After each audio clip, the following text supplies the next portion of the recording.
Crime in the district was the topic of conversation again on Capitol Hill today. But instead of these contentious hearings that we've been seeing a lot of lately, today's was a closed-door meeting and described as candid, productive, and bipartisan. Delia Gonsalves joins us now with the biggest takeaways. And Delia, when we saw you at 4, now you told us about a federal partnership to help tackle crime, but it sounds like the Democratic mayor and Republican chairman are also teaming up against someone. Yeah, surprisingly, it's almost as if they should have come out together. They came out separately and said very similar things.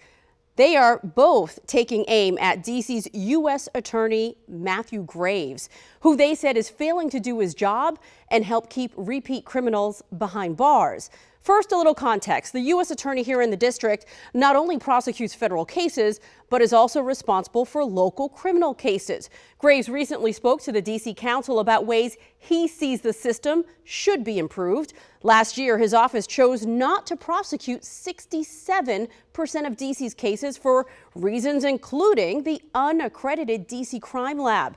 U.S. Attorney Graves says he has to contract out to get local evidence and DNA analyzed, and that's causing a major backup. The mayor's not buying it.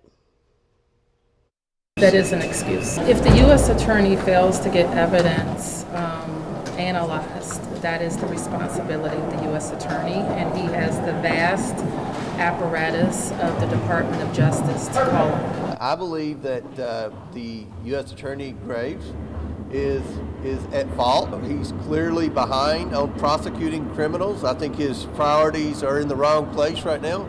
We need to focus on criminals, getting criminals off the street, holding criminals accountable. Chairman James Comer said he supports the mayor's request to help ease privacy laws, allowing police departments to better share information about juvenile offenders.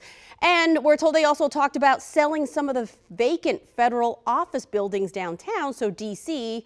can follow through with their plan to create more housing downtown. Tomorrow, the mayor says she's going to announce a new federal partnership that will bring a 24/7 real-time crime center to MPD headquarters. So a lot of ground covered today.